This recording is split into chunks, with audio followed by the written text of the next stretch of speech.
Greetings. Thanks for tuning into my weblog. I just want to give a little commentary on the current standoff between the United States and Iran. It seems to be rising in tensions, and while both sides and their political leaders try to downplay the situation, the inevitable is actually getting closer and closer to a war scenario. I do want to talk a little bit about Ayatollah Khamenei's latest remarks that he made a few days ago, in that the United States and Iran have fundamental differences, and the way he said it basically put an end to any kind of pursuit of dialogue and negotiations.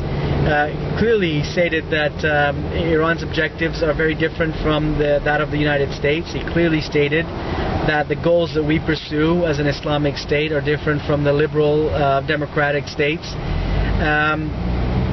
He did go out and say that Israel is a country that should not exist in the Middle East. It's a false state. It's created not by its people in the region, but by big powers. Funny thing, he also made a comment about the concept of the global village. He said, well, the global village is a term that merely is led by the United States and Israel, and you've used and manipulated this word to have their way with every other country in the world. You know, all of this is good and well, and he's made these comments, but at the end of the day, you have to look at the Iranian track record. This is a country that brutalizes people, has dominated politics in the region for the past 30 years, is known to be a regime, a system that has very little value for human rights. Anyone that opposes the Sharia law, anyone that opposes the Islamic way of life is brutalized. Their lives are brought to misery.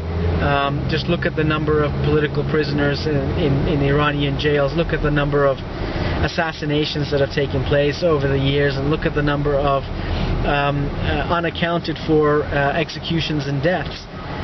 So this is a country that,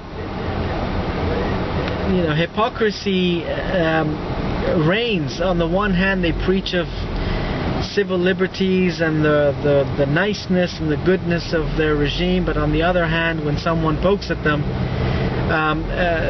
they throw everything but the kitchen sink at them. And now they've gone out on a limb and they've called the wife of the president of France, Nicolas Sarkozy, they've called her a prostitute. I mean, there's very little much that can be said about a regime that has no respect for norms and decorums of international diplomacy. I mean, when was the last head of state, or when was the last country and its political and ideological leaders and rank and file calling the wife of the president of another country a prostitute? It boggles the mind. But anyway, having said all this, I see the tensions are rising between the United States and Iran, and it's really a battle between the free world and a regime that really has no place, has no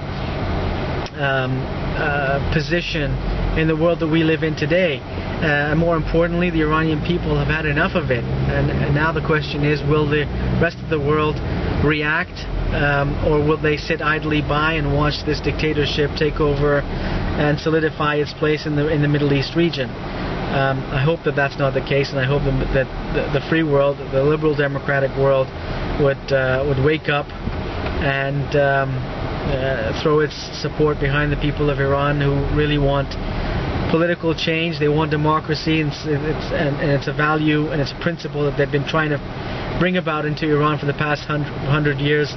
But unfortunately, because of the enormous wealth that the country has, Iran has been at the mercy of political gamesmanship, first starting out in the Cold War, then it dove into an ideological war, and now hopefully with liberal democracy can actually prevail in the region, in the country, and ultimately spread in the region. So I'm optimistic, I'm hopeful, and I hope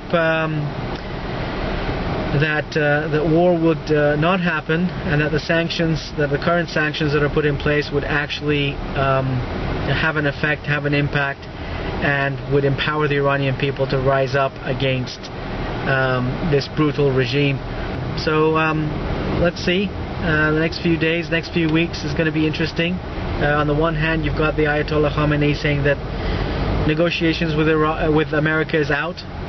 On the other hand, there's a faction in Iran, the so-called reformers, which I don't think they're reformers, but the so-called reformers, the better of the worst, if I could say, want dialogue with the United States.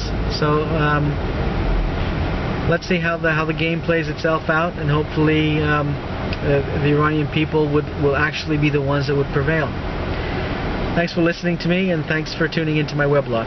Talk to you soon.